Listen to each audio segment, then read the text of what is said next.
Part 13, The Seven Cosmic Principles. The Rosicrucians teach that there are 7 cosmic principles present and operating throughout the cosmos and extending even to its smallest activities. These 7 cosmic principles are as follows. 1. The principle of correspondence. 2. The principle of law and order. 3. The principle of vibration. 4. The principle of rhythm. 5. The principle of cycles. 6. The principle of polarity. 7. The principle of sex. The student is now asked to consider each of the above stated cosmic principles in detail.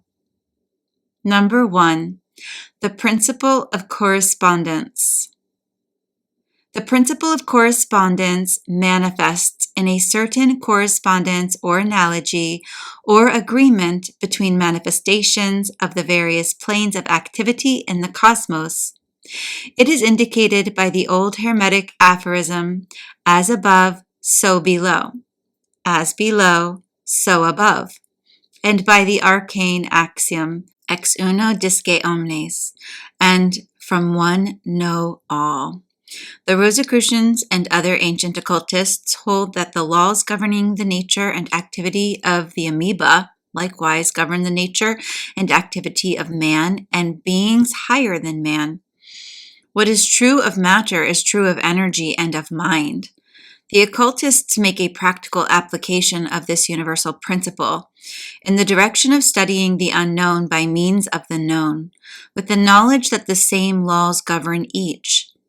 Thus, just as the solar system may be known by means of studying the atoms and molecules, so may the higher planes of being be studied by an examination of the lower planes in manifestation before us. After discovering the operation of certain principles in one thing, we may safely reason by analogy based upon the assumption that these principles exist in other things on a higher plane, and thus discover the nature of the unknown X.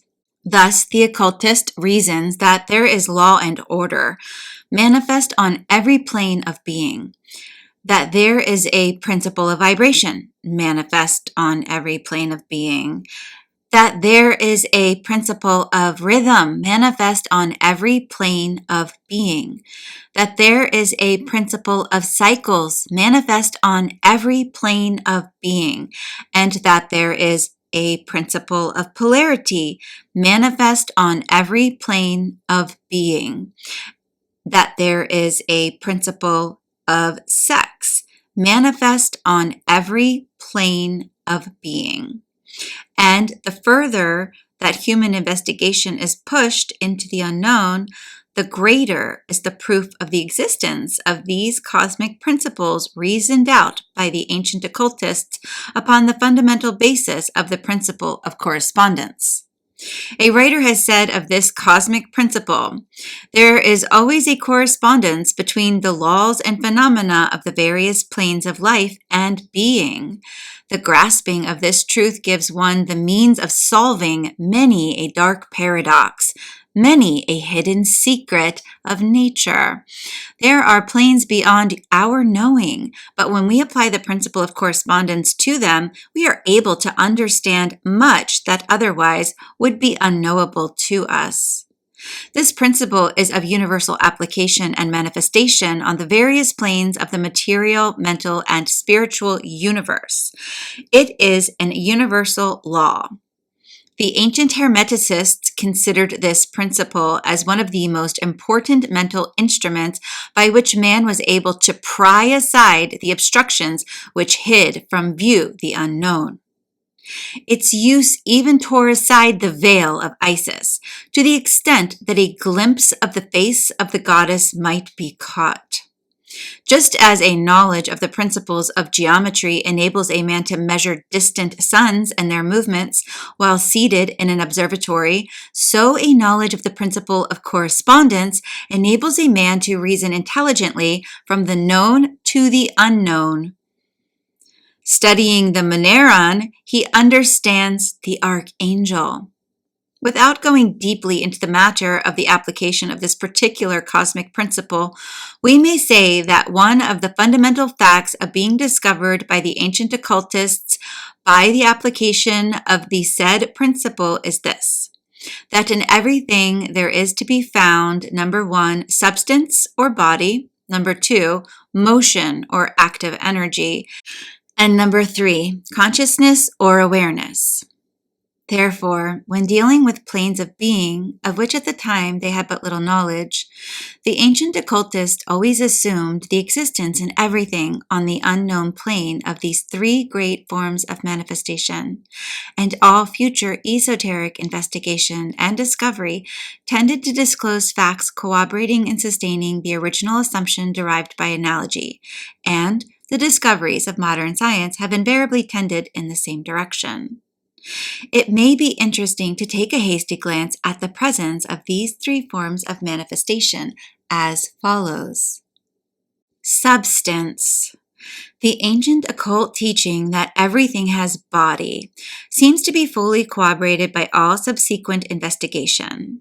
But it must be noted that by substance or body is not necessarily meant what modern science calls matter. For the latter is merely one form or phase of substance or body.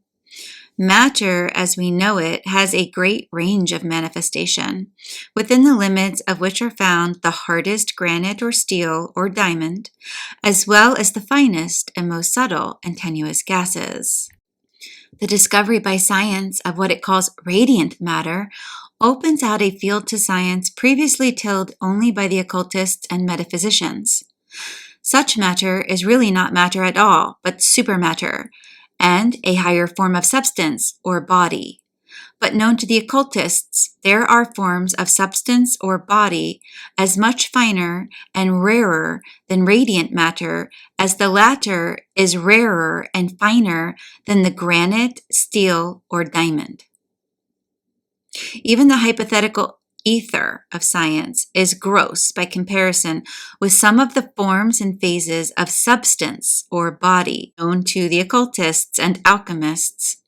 As a writer has said, the field of matter as known to science, as compared with the real extent of the principle of substance, is as no more than a hairline drawn across a yardstick. The occult teachings inform us that there are living beings in existence on other planes whose bodies are composed of substance so fine and subtle that the term ethereal is the only one to be even fairly adequate to be employed in connection with them. Remember, the occult teaching is that everything has substance or body, and everything includes all that is manifest. Motion or active energy. The ancient occult teaching that everything moves seems to be fully corroborated by all subsequent investigation. Motion, of course, results from the presence and power of active energy, and active energy is found everywhere present and in manifestation. Both the occult teaching and modern science teach that everything is undergoing constant change, and change is impossible without active energy and motion. Active energy manifests through gravitation, cohesion, chemical affinity, electronic attraction, expansion, contraction, centrifugal and centripetal force, light, heat, magnetism, electricity, etc., etc. And there are much finer forces than these known to the occultists, though not as yet discovered by science. Wherever there is substance, there is motion. Nothing is at absolute rest. Everything moves. From the tiniest electron or atom up to the greatest sun, all is in constant motion. Remember, the occult teaching that everything moves, and everything includes all that is manifest. Consciousness, the ancient occult teaching that everything is aware, seems to be fully corroborated by all subsequent investigations. As we have seen in the study of the chapters concerning the planes of consciousness, there is manifested consciousness of some form, phase, or degree on all planes of life and being. Wherever there is substance, there is also motion and also consciousness. Substance, consciousness, and motion are always found together, never apart or divorced one from another. There can be no substance without consciousness and motion, no motion without substance and consciousness, and no consciousness without substance and motion.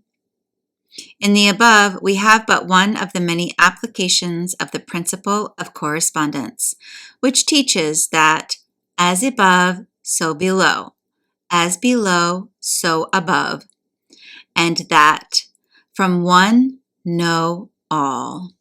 Number 2, the principle of law and order. The principle of law and order manifests in the presence and manifestation of a regular sequence and orderly procession of phenomena in the universe of things. It is voiced by the celebrated axiom of a leading scientist that the universe is governed by laws. The spirit of this principle of truth is embodied in the very term the cosmos, which term is derived from the Greek term cosmos, meaning the world or universe considered in connection with perfect order and arrangement, as opposed to chaos. In the occult teachings of the Rosicrucians, it is impressed upon the student that there is no such thing as chance, insofar as chance is used in the sense of uncaused happening. The student is taught that even in the instances in which blind chance seems to rule, there is still the manifestation of law and order and causation, though the causes may lie outside of human knowledge. The term chance is now employed by careful thinkers only in the sense of the unknown or unforeseen cause or causes of an event. In the cosmos, the same causes manifesting under the same circumstances always produce the same effects. All of our science and thought is based upon this universal fact, and intelligent reasoning would be impossible without the tacit assumption of the truth of this principle. There is no room for chance or haphazard, lawless happenings in the cosmos.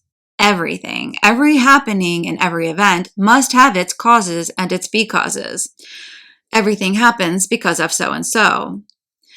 Given certain causes, there must ensue certain results and effects. Nothing ever happens, says the old proverb, and nothing ever does happen except for definite causes and in pursuance with universal laws. As someone has said, there is no room in the universe for anything outside of and independent of law and order. The existence of such an outside something would render all cosmic law ineffective and would plunge the universe into chaotic disorder and lawlessness. A writer has said regarding this, a careful examination will show that what we call chance is merely the idea of obscure causes, causes that we cannot understand. The word chance is derived from a word meaning to fall, as the falling of dice from the box on the board. The essence of the idea being that the fall of the dice are merely happenings unrelated to any cause. And this is the sense in which the term is generally employed.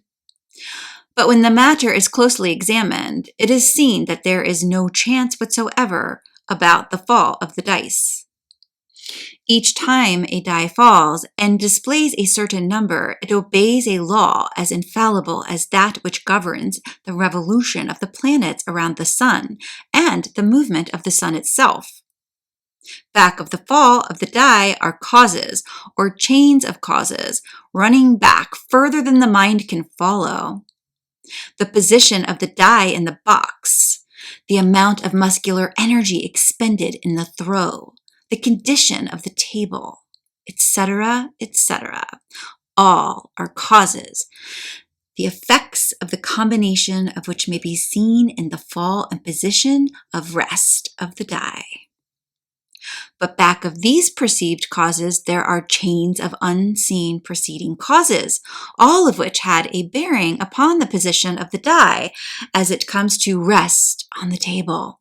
If the die be cast a great number of times, it will be found that the numbers shown will be about equal. That is, there will be an equal number of 1 spot, 2 spots, etc. coming uppermost. Toss a penny in the air and it may come down either heads or tails, but make a sufficient number of tosses and the heads and tails will even up. This is the operation of the law of average. But both the average and the single toss come under the law of cause and effect. The same writer says, there is no original happening, and every happening is merely a link in a great chain of happenings. There is a continuity between precedent happenings, the present happenings, and the future happenings. There is always the relation between what has gone before and what is happening now, and what will happen in the future. For instance, a stone is dislodged from the mountainside and crashes through the roof of a cottage in the valley below. At first sight, this seems to be a chance effect, but when we examine the matter, we find a great chain of causes behind it. In the first place, there was the rain which softened the earth supporting the stone and which allowed or caused it to fall. Then back of that, there was the influence of the sun, other rains, etc., which gradually disintegrated the rock from a large piece. Then there were the causes which led to the formation of the mountain and its upheaval by convulsions of nature, and so on ad infinitum. We might follow up the causes behind the rain. Then we might consider the existence of the cottage just at that place at that particular moment. In short, we would soon find ourselves involved in a mesh of cause and effect from which we would soon strive vainly to extricate ourselves. But the Rosicrucians do not believe in fatalism in the ordinary sense of that term. Fatalism denies that preceding events have any causal relation to preceding events, and holds that the fated event would have happened in spite of any precedent event. Fatalism makes the fated event stand apart from the law of cause and effect, and implies that the event arose from the operation of some arbitrary degree or will. The following quotation from an authoritative source will serve to point out the essential distinction between fatalism and the determination of cosmic law. Fatalism is the doctrine that the course of events is so determined that what an individual wills can have no effect on that course. Fatalism must be carefully distinguished from determinism, as the confusion of these two conceptions has been responsible for much of the popular prejudice existing against determinism. Fatalism, as has been said, denies that will has efficacy in shaping events. Determinism maintains that this causally efficient will is itself to be causally accounted for. This is entirely different for the fatalistic assertion that will counts for nothing. In fact, determinism and fatalism are fundamental antagonistic. Determinism asserts that events are determined by some of the events that immediately precede them, and if the latter were different, the former would be different. Fatalism denies that immediately preceding events have anything to do with the origination of events immediately following. It asserts that the latter would occur even if the former were changed. To say that one's death is fixed by fate is to deny that it takes place by natural law. Or more accurately, it is to say that however much one varies the cause, one cannot vary the effect. The fatalist position is that the end is predetermined, but not the means. The determinist position is that the events now occurring lead by causality to other events, which are thus fixed because their causes are actually existent. Or, to put it still another way, for the fatalist, what actually determines the event is not another event immediately preceding, but some mysterious decree issued by some mysterious agent ages before the event.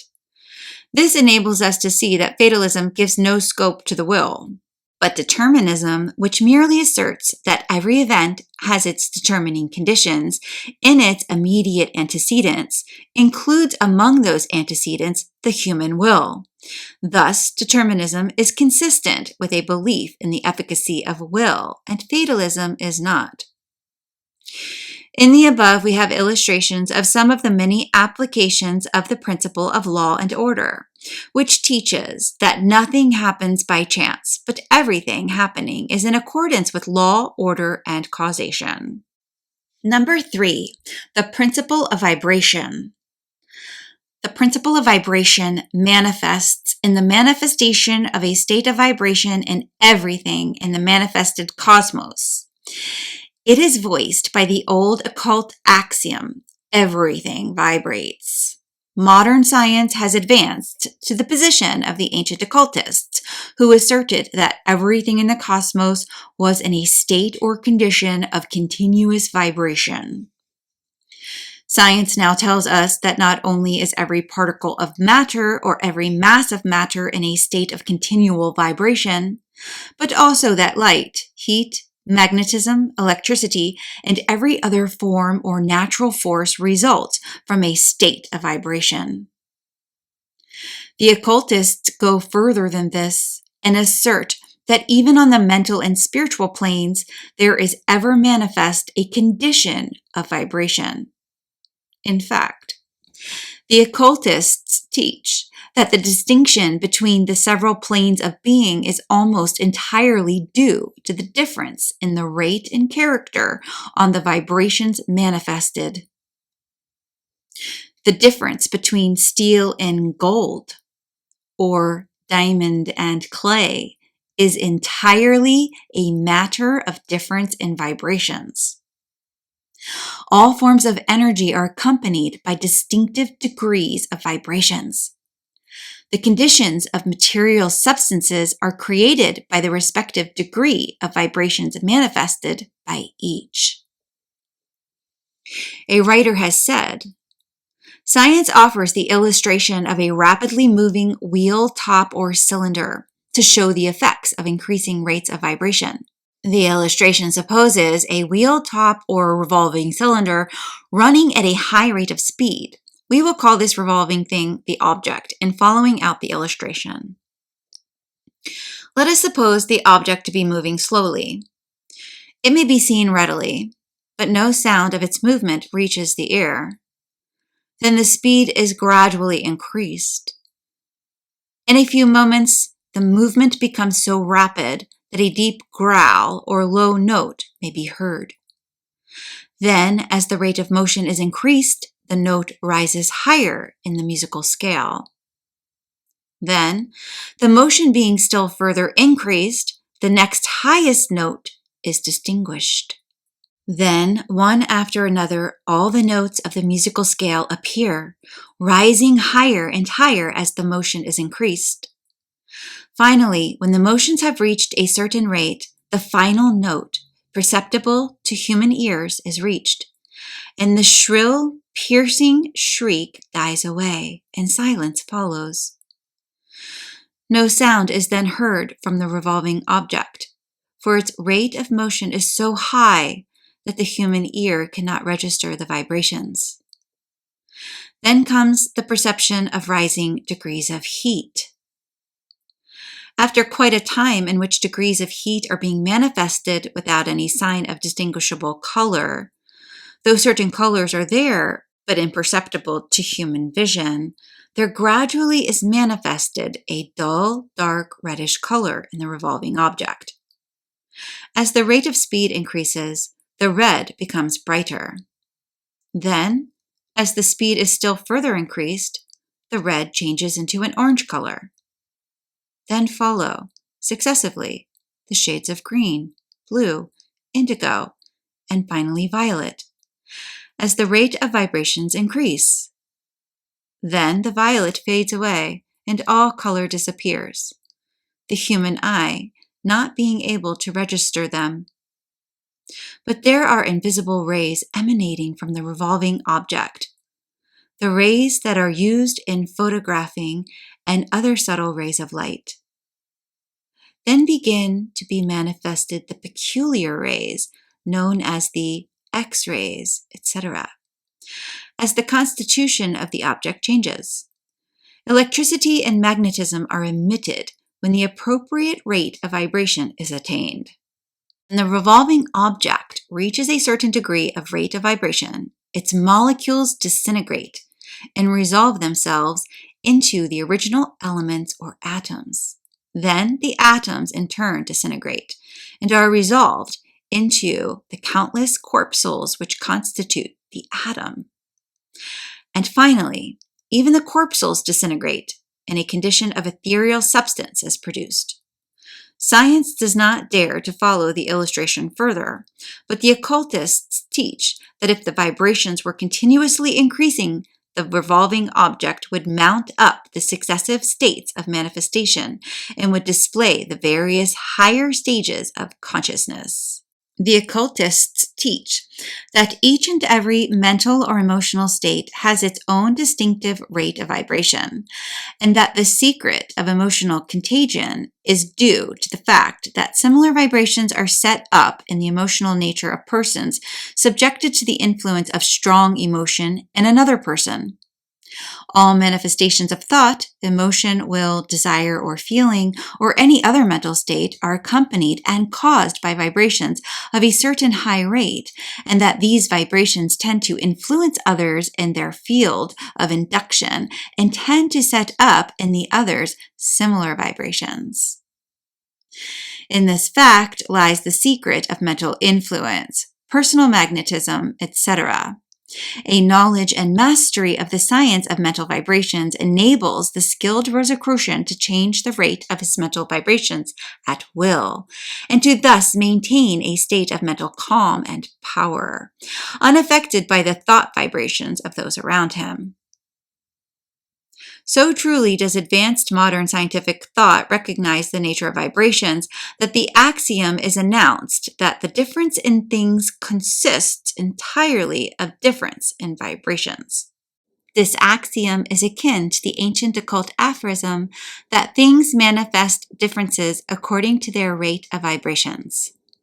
So it is seen, all human investigation tends to prove the truth of the old occult axiom that everything vibrates. Number 4, the principle of rhythm. The principle of rhythm manifests that universal regular swing or time beat, which is apparent in all the manifested world, from its highest to its lowest manifestation. The ancient occult axiom, everything beats time, expresses this fundamental fact of the cosmos. Rhythm means regularly recurring motion, change or impulse proceeding in time-measured alternating sequence. The term alternating means succeeding, acting or happening in turn. The term recurring means returning repeatedly, occurring at stated intervals, or according to some regular rule.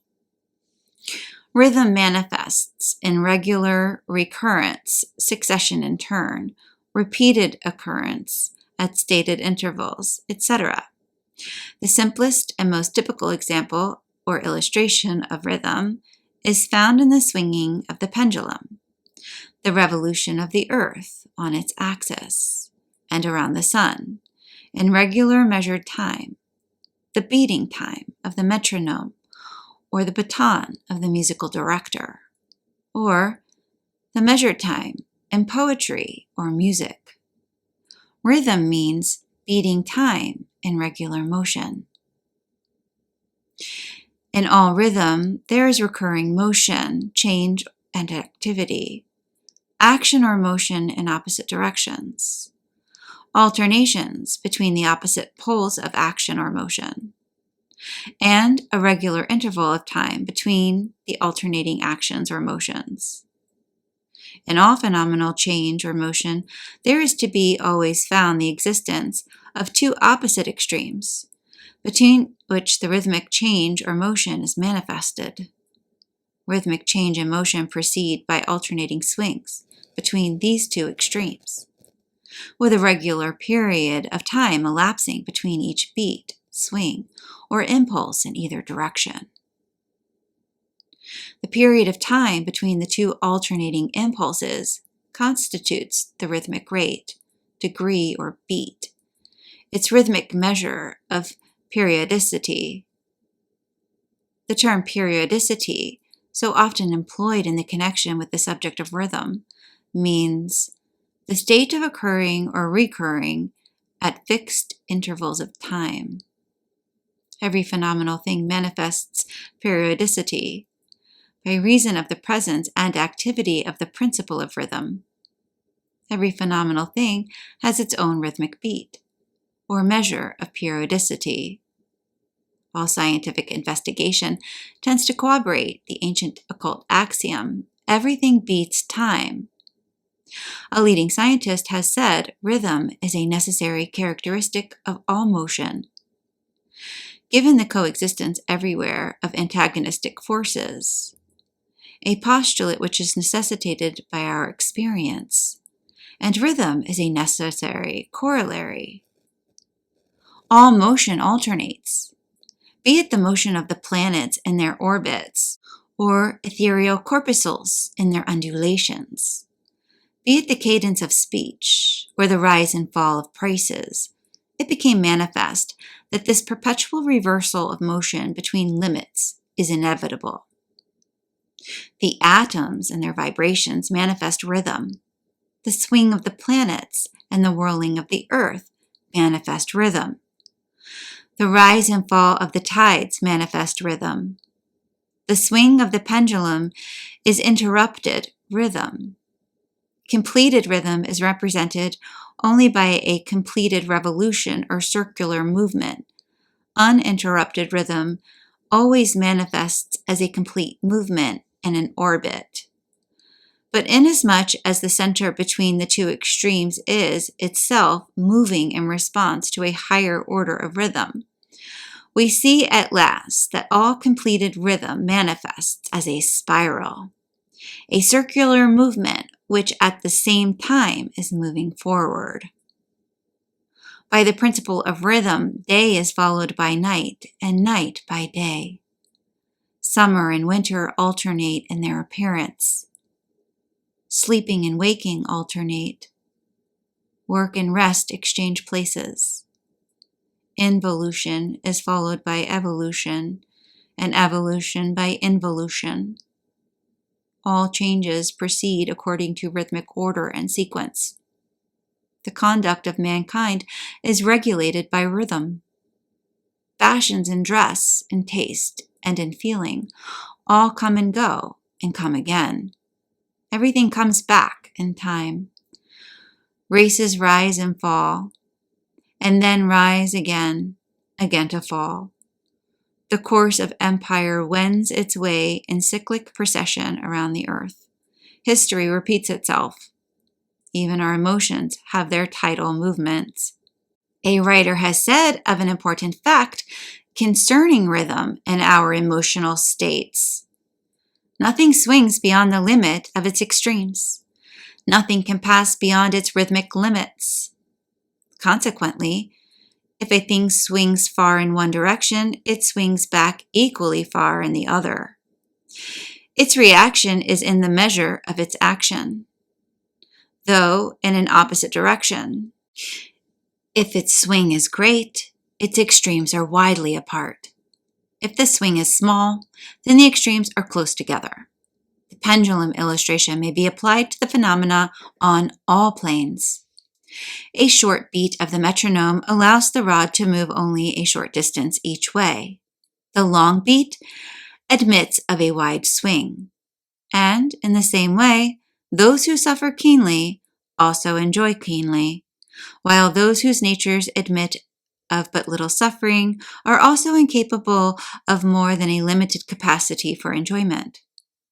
A pig suffers little and enjoys but little, while a highly organized, sensitive individual suffers the torments of emotional and mental hell at times, while at others he mounts to the heavenly emotional and mental realms. The pendulum swings as far in one direction as in the other. In some of the higher teachings of the Rosicrucians, the student is instructed in the application of the principle of rhythm to the mastery of his emotional states and feelings.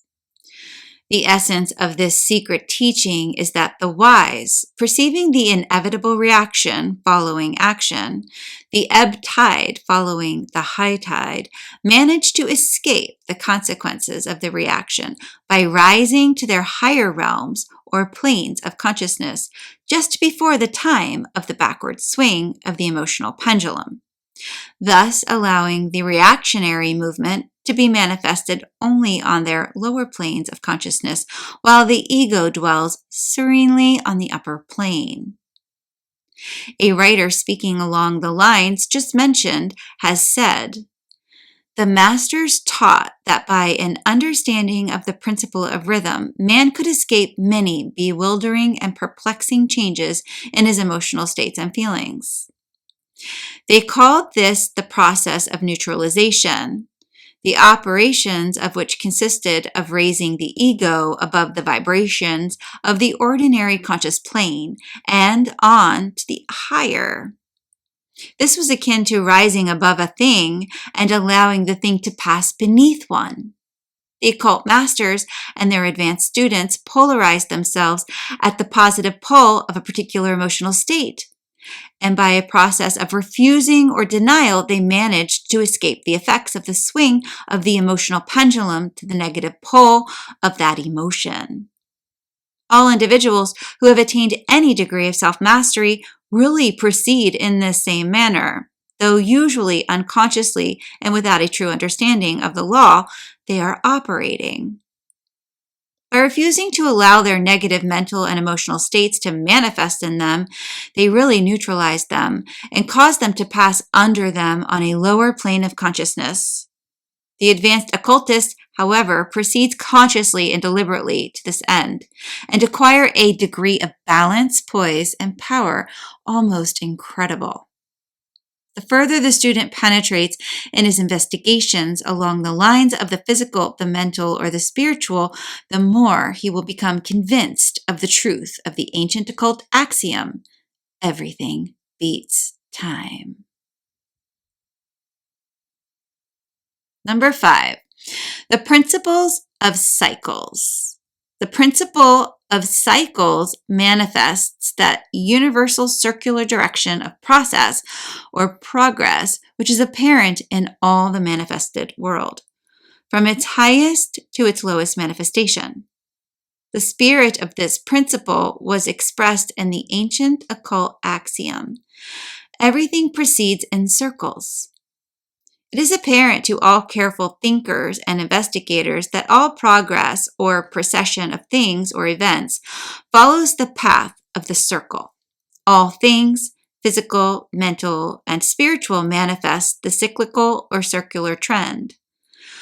World and atoms, the cosmos and man, are all under this law. The principle is understood more clearly when we understand that a completed and uninterrupted manifestation of rhythm results in the completion of a circular movement. Therefore, the circular or cyclic trend of things is really closely allied to the principle of rhythm. And both rhythm and cyclicity are closely allied to the principle of vibration. The following interesting quotation from a writer on the subject serves to bring out some of the main points concerned in the consideration of the activities of this particular principle. Cyclicity is akin to rhythm and arise by reason of it. All events tend to move in cyclic trend, in constant circular movement. The law of cyclicity manifests in the universal tendency of things to swing in circles. Cyclicity is the outgrowth or more complex form of rhythm. The primal manifestation of rhythm is action to and fro in a straight line or path, a movement backward and forward between two extremes or poles of action. This would be the invariable movement if the particular force manifested were the only manifestation or force or energy in that particular field of the cosmos. But when the swinging pendulum, free to move in any direction, is subjected to the conflicting attractions and repulsions of other manifestations of force and energy, then there is manifested the universal tendency toward the circular trend, the tendency to convert the straight path of the swing into a circular path or cycle.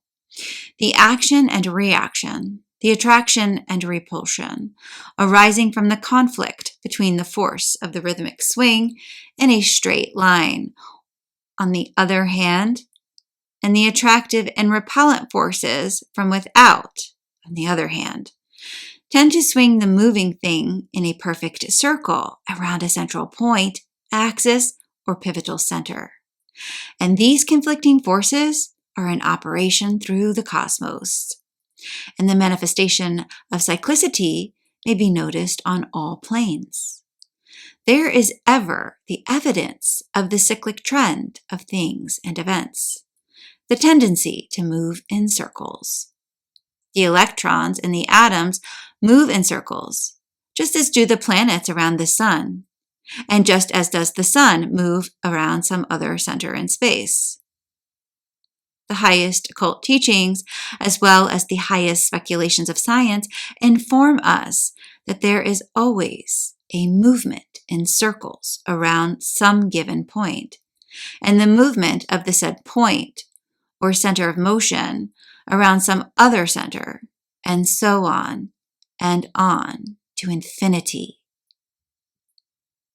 The same writer continues, all events tend to move in cyclic trend, in constant circular movement of continuous recurrence. The experience of man, aided by the reports of history, bears out this statement. The student of human history is struck by the continuous cyclic trend manifested throughout the ages of history. The student of philosophy is attracted by the same evidence in his own field. And so it is with every field of human thought. The cyclic trend is noticeable everywhere. Races and nations rise, flourish, decline, and fall, only to be succeeded by others traveling over the same lines. Westward, the star of empire takes its flight. The center of political power is constantly changing. The civilizations of Lemuria, Atlantis, Egypt, Chaldea, Rome, and Greece arose and passed away. Our own civilization is but traveling over the same general lines. All forms of political government, monarchic, autocratic, democratic, and all their variations were known in the past as in the present. The same law is observable in the history of philosophical thought. Philosophical theories popular in Greece over 2,000 years ago fell into disrepute, but are now again forcing their way to the front. Scientific theories of causation, continuity, determinism, and evolution were popular in ancient Greece over 2,000 years ago. And they were likewise popular in ancient Egypt and India centuries before that. Fashions in literature, dress, and manner constantly recur, traveling round and round their little circles. Laugh as we may at the absurdity of fashion and dress, nevertheless, it is proceeding according to cyclic law. Religious ideas are as old as the world. Pantheism, polytheism, monotheism, and atheism all have played their parts in fashion in religious thought over and over again, and will play them again. The present-day revival of interest in the occult teachings arise from the operations of the same law. In the life of individuals manifest the same trend and tendency. A little thought will convince you that the majority of people travel in circles throughout their entire life. The same old thing over and over again, recurring at intervals of greater or lesser duration, according to the nature and character of the person. Many people are like the squirrel who travels all day on his whirling wheel, always going but getting nowhere, ever ending just where he began. The thoughtful student, considering what has just been called to his attention, will naturally ask us how it is, if this be so, that there is any real progress at all. If, says he, there is nothing but a continuous running around in circles, a constant traveling around without getting anywhere, how is it that there is evident a real progress, a real evolution, a real advancement in the scale of life and being? The answer is simple. Given a circular movement around a given point, axis, or center of attraction, and further given an advancing movement of that center, point, or axis, it follows that the first circular movement will also be a spiral movement. If the central point is advanced, then the circular movement is converted into a spiral movement. And while there persists a going round and round as before, each going round process travels on a little higher plane or a more advanced position. And this is just what exists in the cosmos, a cosmic spiral process, onward and upward in advancing and rising circles. An old aphorism of an ancient school of occultism is, "The only escape from cyclicity is by means of transmutation into spirality," i.e., by advancing the central point of motion. The conversion of the circle into the spiral is one of the highest forms of alchemy. And in this aphorism is found one of the secrets of Rosicrucianism. The rule operates on each and every plane of being, physical, mental, and spiritual. A writer has said of this, "The ego may convert the circle of its life, motion, into an advancing and rising spiral, which, while carrying him around the life circle, will at the same time raise him a stage higher at each turn. The mountain of attainment, around which winds the spiral path, is traveled only in this way. Around and around the pilgrims travel, seemingly retracing their steps, but in reality constantly mounting upward. By advancing the central point by means of the will, the wise and the strong convert the circles into spirals, and thus advance and attain. This indeed, as the old aphorism states, is one of the highest forms of mental alchemy." The further the student penetrates in his investigations along the lines of the physical, the mental, or the spiritual, the more will he become convinced of the truth of the ancient occult axiom that everything proceeds in circles. Number 6. The principle of polarity. The principle of polarity manifests that universal fact of the pair of opposites, or antinomies, which is apparent in all the manifested world, from its highest to its lowest manifestation.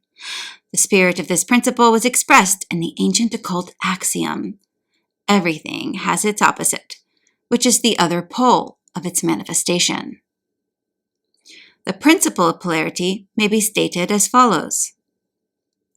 All phenomena manifest polarity, or opposite, and contrasted set of qualities, properties, or powers, operating in opposite and contrasted directions. The ancient philosophers made this one of the chief features of their teachings, under the name of the opposites, the pairs of opposites, or the antinomies, according to the usage of the respective schools. They held that every phenomenal thing possesses and manifests these pairs of opposite qualities, properties, and powers. They also held that each and every set of polarized opposites constitutes a unity, consisting of a reconciliation and balancing of the opposing poles. They also held that every phenomenal thing itself is one of a pair of polarized opposites, which together constitute a greater unity, and so on, either to infinity or until the opposites find final reconciliation and harmony in an infinite reality. The simplest and yet most characteristic of the many examples and illustrations of polarity is seen in the presence and activity of the two opposite and contrasting poles of the magnet, the positive and negative poles. The magnet is one, a unity consisting of a balance and a reconciliation of the two opposing poles and their respective activities and powers. The illustration is typical and fully illustrates the general principle. We may see evidences of polarity in any direction toward which we may turn in our search. There is always an up and a down, a top and a bottom, a high and a low, a right and a left, a forward and a backward. There is always a past and a future, a now and a then, a before and an after, a day and a night, a time and an eternity. There is always a fast and a slow, a motion and a rest, a hot and a cold, a good and a bad, a light and a dark, a conscious and an unconscious, an active and an inactive, an involution and an evolution, an analysis and a synthesis, a thesis and an antithesis, a male and a female, a positive and a negative, a youth and an age, a health and a disease, a building up and a tearing down, a birth and a death, a coming and a going, a life and a death, material and immaterial, a heavy and a light, an abstract and a concrete, a long and a short, a broad and a narrow, a large and a small, a north and a south, an east and a west, a love and a hate, a courage and a fear, a faith and a doubt, a belief and a disbelief, a truth and an error, and so on ad infinitum. Whenever we see a phenomenal quality, property, or characteristic, a state or a condition, we are fully justified in assuming the existence of an opposite to it. The opposite thing will be found to act in the opposite and contrasted direction to it. This is an infallible and invariable rule of phenomenal existence. In case the opposite of a thing is not known to us, because it has not as yet been discovered by or made known to us, nevertheless, in such case we are fully justified in ascribing to the unknown opposite the qualities and characteristics diametrically opposed to the known opposite. The rule is this: whatever is affirmed of one of a pair of opposites must be denied to the other, and whatever is denied to the one must be affirmed of the other. So true and infallible is this rule that it may be applied and employed as the basis of logical reasoning from the known to the unknown for the purpose of discovering the latter. One of the most surprising features of this discovery is that we finally perceive that the two contrasting sets of qualities are really but two aspects or phases of the whole thing, the real thing or thing in itself, the unity of the two, instead of being two separated and distinct things. Or stating it in other words, we discover that the two opposing sets of characteristics are merely relative to each other, and together form a correlated unity and balanced whole. In illustration of the fact just stated, we may consider the two opposites known as hot and cold, respectively.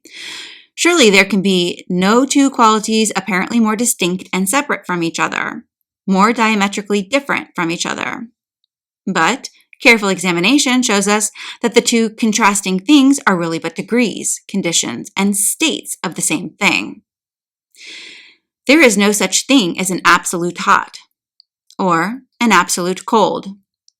There are merely different degrees of this hot-cold pair of opposites, which for convenience we call heat.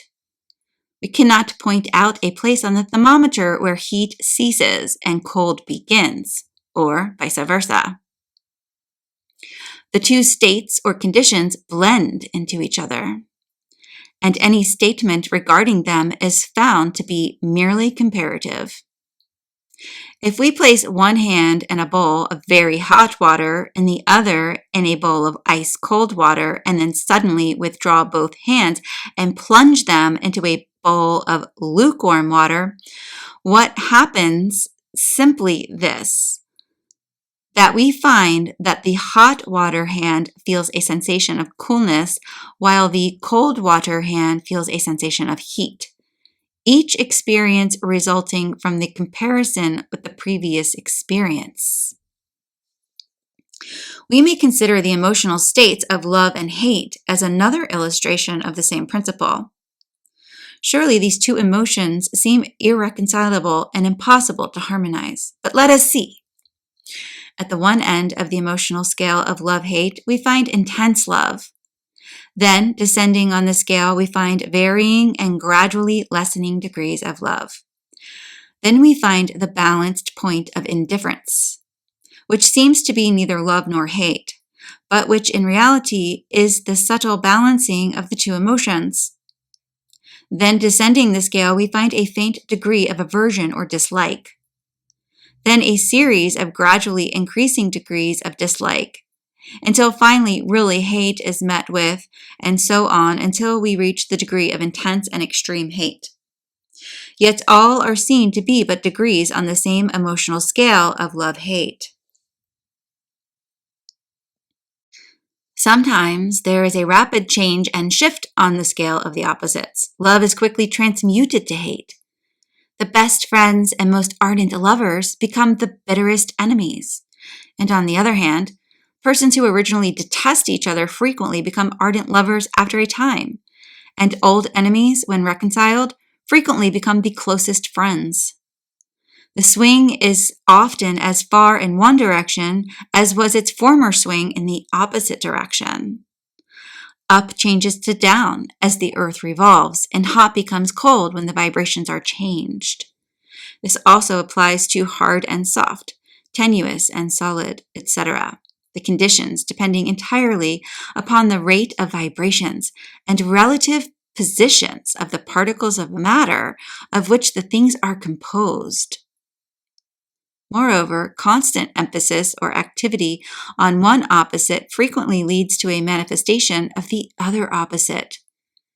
We often fly to the other extreme of feeling and action when we have overemphasized the former emotional states. We get tired and disgusted with one set or condition of things, and feel a desire to fly to the opposite condition or set. Too much of a good thing often causes us to dislike it. Likewise, if we travel far enough west, we finally reach the extreme east, and vice versa. If we travel far enough north, we pass the pole and find ourselves proceeding south. At the North Pole, no matter in what direction we may travel, we always find ourselves traveling south, while at the South Pole, we can travel north only, no matter which way we may step out. The discovery that opposites are identical, in the sense of being but the two contrasting poles of the same thing, opens up a wonderful field of mastery to the occultist, who has acquainted himself with the law of polarization in its phases of transmutation and balance. The understanding of the principle of polarity enables the occultist to transmute one mental state into another, along the lines of polarization. Things belonging to different classes cannot be transmuted into each other, but the opposite poles of the same thing may be so changed. That is, may have a change in their polarity affected and thus be transmuted one into the other. Thus, love can never be east or west, or red or violet, but love may be changed into hate, or hate into love, by a shifting of polarity. Courage may be transmuted into fear, or fear into courage. Hard may be changed into soft, dull into sharp, hot into cold, and so on. The transmutation always being between things of the same kind. The fearful man may shift his polarity and by thus changing his emotional vibrations may become filled with courage. Likewise, the slothful man may shift his polarity into activity and energetic action. The key lies in the fact that in this process of transmutation, there is not an actual change of one thing into another distinct thing, but rather a shifting of the center of polar force from one extreme of the scale to the other. Just as one would shift the carriage of his typewriter from 1 to 70 or change the focus of an opera glass. A writer on the subject has said of this particular point, in addition to the changing of one's own mental states by the operation of the art of polarization, the principle may be extended so as to embrace the phenomena of the influence of one mind over that of another, of which so much has been written and taught of late years. When it is understood that mental induction is possible, that is, that mental states may be produced by induction from those of other persons, then we can see how readily a certain rate of mental vibrations or polarization of a certain mental state may be communicated from one person to another, and the polarity of the second person be changed accordingly. It is along these lines that many excellent results in mental treatment are obtained, though the practitioner may not understand the nature of the principle he is using. For instance, a person is blue, melancholy, depressed in spirits, and full of fear. A mental scientist, bringing his own mind up to the desired vibration by means of his own will thus produce the desired polarization in his own case. Then by induction communicates these polarized vibrations to the mind of the patient. The result being that the patient's emotional states are converted from negative polarization to positive. A knowledge of the existence of this great occult principle will enable the occultist to better understand his own mental states and those of other people. He will see that these states are all matters of degrees, and seeing thus, he will be able to raise or lower his mental and emotional vibrations at will, to change his mental poles, and thus be a master of his emotions instead of being a slave to them. And by his knowledge, he will be able to aid his fellow man intelligently, and by appropriate methods, change their mental and emotional polarization when the same is desirable.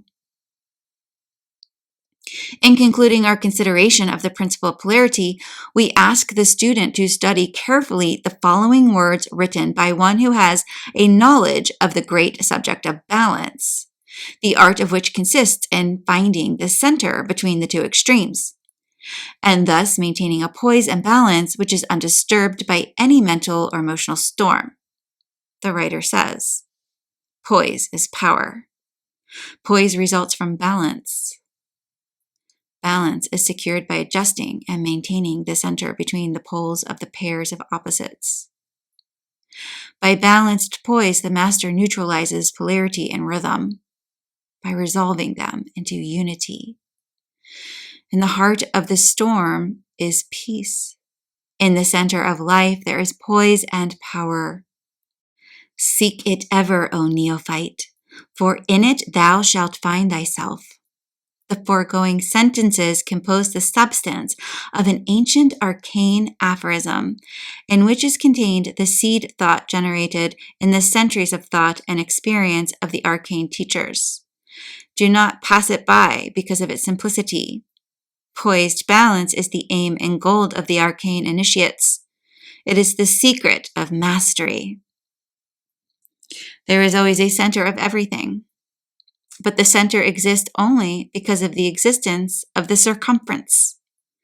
There is always a point or poise between the poles of every pair of opposites. But that point exists only because the extremes exist. And in the central point is always found the power of the whole event or thing. In the center of gravity of the earth, one would be able to remain in a position of perfect poise, unsupported, except by the concentrated gravity of the whole earth. so nicely poised that a mere effort of the will would exert sufficient energy to propel him in any desired direction. The power of the opposites are concentrated at the central point. There, all power is to be found, and there only. The axiom, action and reaction are equal, indicates a central point in which lies the true lever, which will move the whole. At the center, one is able to use action and reaction without being subject to either. The initiate strives to attain the state of equilibrium and absolute poise. He yearns to master the art of traversing the razor edge of life, balancing himself perfectly, like the trained mental athlete that he is, by means of the balancing pull of the opposites which he has firmly grasped. Pitting the opposites one against the other, balancing law by law, the master traverses the slender tightrope thread which separates the world of desire from the world of will. O neophyte, in the center of life shall thou indeed find poise and power. In the heart of the storm shall thou find peace. In the center of the cosmos shall thou find thyself. He who finds the center of himself finds the center of the cosmos. For at last they are one. The student, when confronted with questions and problems in which a choice is difficult by reason of the strong activity of both extremes of polarization, of both of the pairs of opposites, is advised to seek out the center between the two opposing poles and to stand firmly there, feeling assured that there, and there only, is the place of peace, poise, and power. In one word, balance. There is to be found the secret of many, or most of the perplexing questions of life. Seek ever poise and balance, and you will have power and peace. The further the student penetrates in his investigations along the lines of the physical, the mental, and the spiritual, the more he will become convinced of the truth of the ancient occult axiom that everything has its opposite, which is the other pole of its manifestation. Number 7, the principle of sex.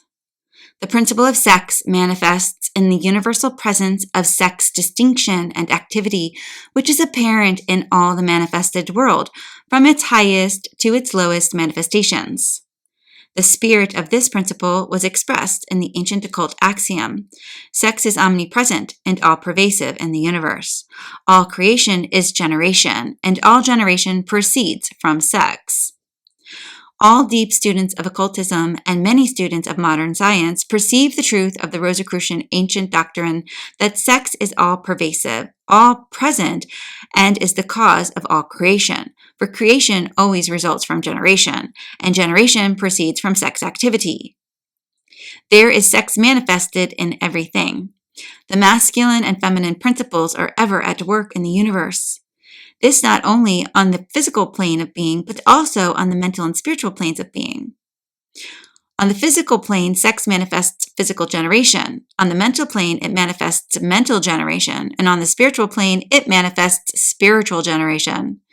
An understanding of the cosmic principle of sex will give one a clear insight into many subjects which have proved perplexing to the majority of thinkers. In a preceding chapter of this book, we have called your attention to the fact that the activities of the electrons, the atoms, and the corpuscles of which matter is composed are purely sexual activities, that all attraction is sex attraction, and that as all cosmic activity results from attraction, therefore, sex is the motive power behind the activities of the cosmos. A careful examination of the discoveries of modern science, which are being announced from year to year, will convince the student that all are explainable under the Rosicrucian theory of the principle of sex, explainable under no other hypothesis. Passing on to the plane of mind, we find that many of the discoveries of modern psychology tend to verify the Rosicrucian theory. Modern psychologists are devoting much time and space to their presentations of the various theories and discussions of that other mind, which they variously call the subjective mind, the subconscious mind, the subliminal mind, etc., etc. In all their theories, however, one point stands out prominently, i.e., the point that this other mind is subject to stimulating influences from the conscious or objective mind. And after being so subjected to the influence of stimulus of the latter, the other mind becomes fertile and produces a wealth of ideas, thoughts, and actions. But so far, none of the psychologists have even attempted to explain the nature of the influence or stimulus of the one mind upon the other. And here is where the Rosicrucian teachings are much needed, for the Rosicrucian recognizes and realizes at once the fact that the other mind is feminine and the stimulating mind is masculine, and that the process is clearly one of fertilization followed by mental conception and generation. So clear is the analogy that one has but to have his attention directed toward it to realize its truth and its proper application to the case before us. It is so clear that one, on learning it, cannot see while the promulgators of the dual mind theories and their commentators can have failed to perceive the secret underlying the phenomena discovered by them and embodied in their various theories. Thompson J. Hudson, in his book, The Law of Psychic Phenomena, in which in 1893 he announced his celebrated theory of the dual mind, came near to perceiving the secret hidden in the teaching of the ancient occultist, but his prejudices caused him to pass it by.